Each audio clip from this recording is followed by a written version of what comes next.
पंकज, ऐसा नहीं लग रहा है ये पॉडकास्ट हम पहले भी कर चुके हैं? शायद ये टॉपिक मैं पहले भी पढ़ चुका हूँ कहीं ना कहीं, या इस सब्जेक्ट पे शायद मैंने कहीं ना कहीं तो बात की हुई है। समझ में नहीं आ रहा है। डेजा vu?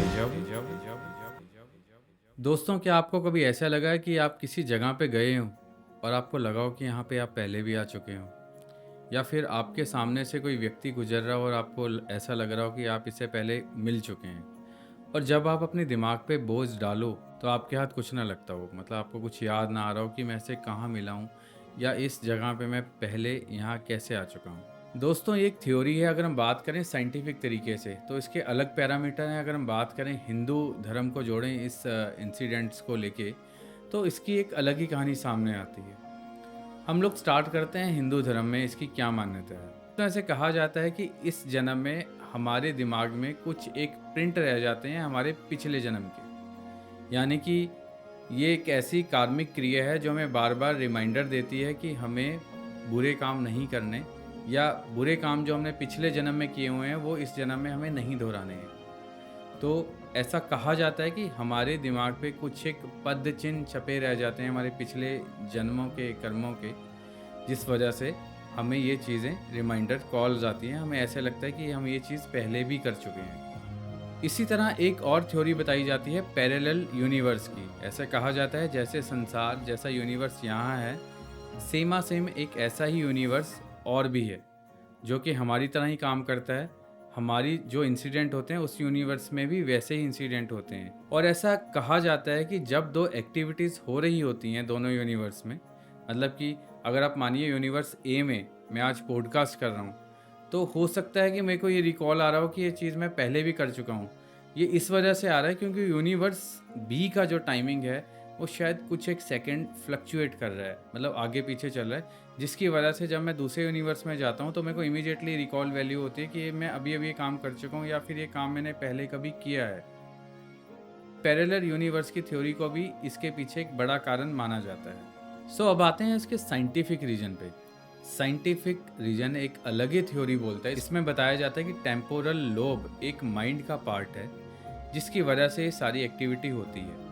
टेम्पोरल लोब, मेमोरी और फैक्ट चेकर, ये तीनों हिस्से हैं दिमाग के, एक पार्ट हैं। जब इन तीनों चीज़ों में मिसकम्युनिकेशन होता है तो कहीं ना कहीं हमें ऐसा रिकॉल लगता है कि ये चीज़ हम लोग पहले कर चुके हैं, मतलब कुछ एक सेकंड का फ्लक्चुएशन, जिसकी वजह से हमें लगता है कि हम ये चीज़ पहले कर चुके हैं। इसी तरह से डोपामिन लेवल भी एक कारण बताया जाता है। ऐसा कहा जाता है कि डोपामिन लेवल जब माइंड में हाई हो जाता है उसकी वजह से भी ऐसी रिकॉल वैल्यूज़ होती हैं, ऐसे जो सीन्स होते हैं फ्लक्चुएट होते हैं आपके दिमाग में कि आप ये चीज़ पहले कर चुके हो। और आपको एक चीज़ बताऊं, ये जो फीलिंग्स होती हैं, ये जो एक तरह से फ्लक्चुएशन दिमाग में होती है, उन्हीं लोगों को नहीं होता जो देख सकते हैं। ये उन लोगों को भी हो सकता है जो देख नहीं पाते, मतलब जो लोग ब्लाइंड हैं।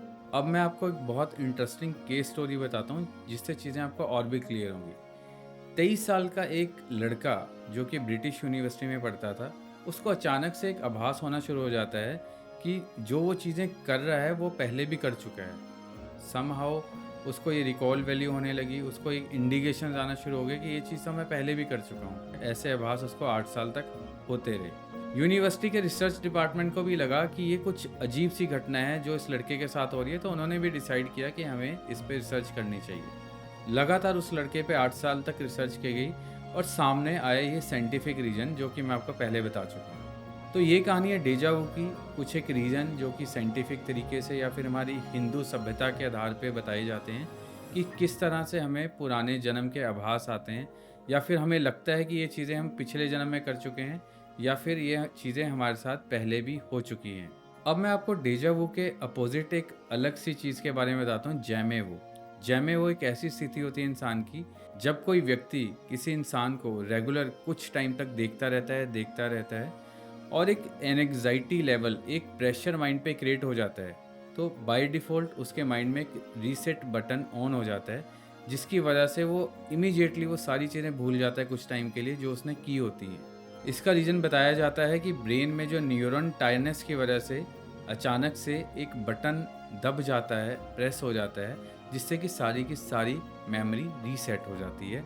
मतलब कि वो इमीडिएटली जो उसने कुछ क्षण पहले चीज़ की है वो उसको इमीडिएटली भूल जाता है।